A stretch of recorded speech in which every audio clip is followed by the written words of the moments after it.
Live. All right, we're back here on the Bumper Breakfast Show, and we have Somi Uranta joining us this morning. It's all about contradictions of life. And you said we're talking about the broken piece of marble, right? A ruined piece of marble. A ruined piece of marble. Yes. And I believe you're meeting Dr. Precious Wells for the first time. Yeah, Doc. Nice to meet you, sir.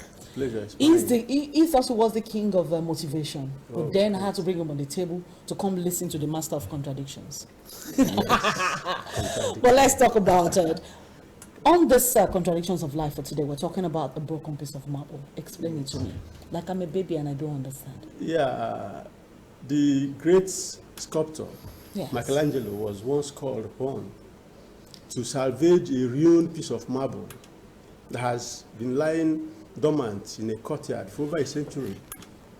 When he got there, he looked at the marble after inspecting it thoroughly. He said, I will create young David with sling in hand out of this marble. And, you know, an amateur artist had mistakenly bored a hole at the center of the marble. So when he looked at it, he said, look, I will create or develop young David with sling in hand out of that marble. Yes. And after an endless period of process of chipping and chiseling at that marble, there appeared an exquisite sculpture of young David with sling in hand. Remember when David was trying to attack Goliath? Yeah. So people saw it and it was amazing. They said, wow, you mean you created this out of this ruined piece of marble?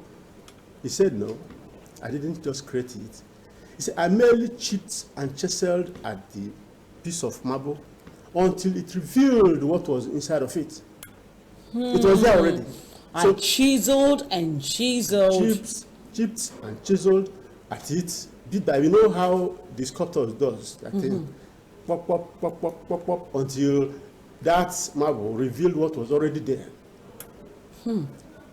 So it was actually inside of it. Yes. Wow. We are all like that ruined piece of marble, mankind. Dormant, wasted, lying, Fallow. until the chiseling and the chiseling and the chipping comes to us. See, it was Ernest Hemingway in his book, A Farewell to Arms, who says that the whole of mankind, Yes. that man generally are subject to the world, that the world breaks us at all time. But in that broken state, many of us become strong. Yes. But those that refuse to be broken, it kills. If you put a wax through fire, because there's always a fire, you know, all of us, all of creation must pass through the crucible. Yes. When you put a wax through the fire, or the crucible, or the furnace, it will melt. Sure. You put a wood through it, the wood will burn. But when you put steel into it, it glitters. That's true. So in life, everything that comes to us comes to show what we have on the inside of us. When you squeeze a water-soaked sponge, it releases the water that's in it. Definitely. When you squeeze or extend that squeezing experience to an orange, it brings out these nourishing nutrients. So the circumstances that we are faced in life is not there to pull us down, but to bring out The what is best on the inside of us. us. So I want to talk to the viewer today that you don't need to bother yourself about what you are being faced. It's not there to bring you down. It's there to add to to give you pep, to propel you to achieve that which you have aimed to achieve. In life, you must look at life eyeball to eyeball, face to face, and make a demand on life. If your demand is strong enough, life will pay you according to your own coin. But if you allow things to just go, fizzle out, and take everything as it is, You just become very pliable. so life will tossed beat you, back and batter forth. you, and toss you back and forth. Yes. Because you are not placing a demand Make a demand on life. on life.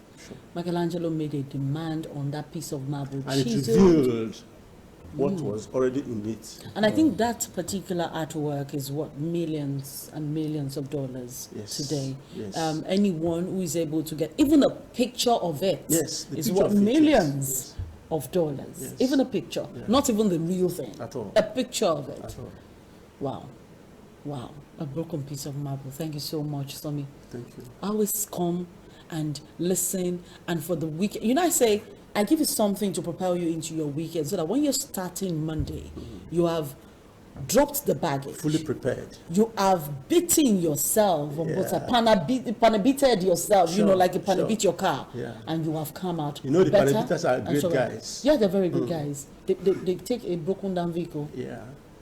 battered and blasted So, like my so car. life itself can it beats us, not to spoil us, but to bring us out more beautiful. And at the end of the day, but you said something.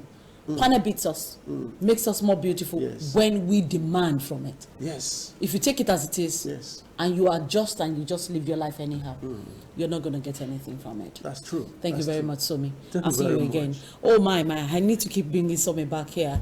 There is no way you wouldn't learn something, go back with something on the bumper breakfast. But this time around, we're going straight to hard conversations. And hard conversations today is going to be very tough. A young person beat his girlfriend, beat her, black and blue, gave her a big highball. And I asked the question, how old is the guy in question? He was just 22. The girl in question, in her 20s. So I'm asking, if she's between 19 and 20, and she's already enduring a violence-prone relationship, because it wasn't even the first time she was beaten by the young man, and a 22-year-old is already beating people to that point, then we need to talk to the psyche, the mentality of every young person in Nigeria. But of course, we'll take this break. We'll be back.